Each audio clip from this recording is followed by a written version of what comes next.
অবশ্যই আশাবাদী বলেই তো আমরা মাঠে আছি। আমাদের যেই যাত্রা, আমাদের যে লড়াই, স্বচ্ছতা জবাবদিহিতার রাজনীতির লড়াই, এটা জারি থাকবে। আমি ঢাকা নয়ের স্বতন্ত্র প্রার্থী হিসেবে যে মনোনয়ন আবেদনপত্র দিয়েছিলাম সেটা আপাতত গৃহীত হয়নি, কিন্তু আমরা আপিল করব। আপিল করার প্রক্রিয়া আমরা ইতিমধ্যেই শুরু করেছি। কারণ হিসেবে যেটা নির্বাচন কমিশন বলেছে, আপনারা জানেন যে স্বতন্ত্র প্রার্থীর জন্য বিধি অনুযায়ী 1% ভোটারের স্বাক্ষর নিতে হয়। সেই 1% ভোটারের সংখ্যা যা হয় তার চেয়ে আমরা বেশি স্বাক্ষর সাবমিট করেছি, প্রায় 200-র মতো বেশি ছিল।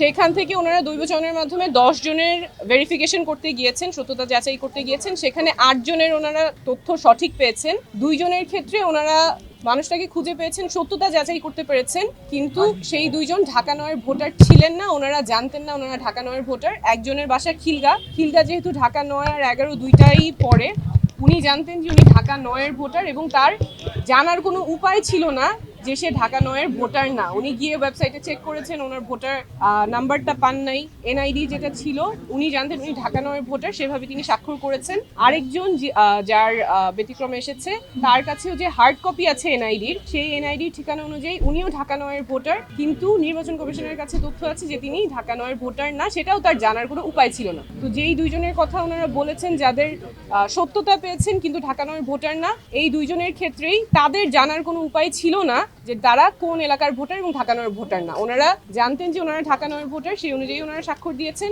এবং নির্বাচন কমিশন কোনো উপায় রাখে নাই ভোটারদের জানার জন্য যে তারা কোন আসনের ভোটার কিংবা ভোটার নাম্বার কত। অবশ্যই আশাবাদী বলেই তো আমরা মাঠে আছি। আমাদের যেই যাত্রা, আমাদের যে লড়াই, স্বচ্ছতা জবাবদিহিতার রাজনীতির লড়াই, এটা জারি থাকবে। অবশ্যই চ্যালেঞ্জ তো আছে, এই যে যেমন আজকেই যেটা চ্যালেঞ্জ হলো, আসলে আমাদের তো রাইট টু ইনফরমেশন ওভাবে থাকে না। যারা এত কষ্ট করে স্বাক্ষর দিয়েছেন তাদের জন্য নির্বাচন কমিশন কোনো উপায়ও রাখে নাই জানার যে তিনি কোন আসনের ভোটার। আমরা এত কিছু বলি, আমাদের অধিকারের কথা বলি, কিন্তু এই বেসিক তথ্যটা জানার পর্যন্ত আমাদের কোনো উপায় রাখা হয় নাই। অবশ্যই চ্যালেঞ্জ আছে, তার সাথে অনেক পজিটিভও আছে। আমাদের যেহেতু দল থেকে না হয়ে স্বতন্ত্র যাচ্ছি, মানুষ একেবারেই খুব কাছে থেকে অনেক ভালোবাসা দিচ্ছেন, তো অবশ্যই পজিটিভও আছে।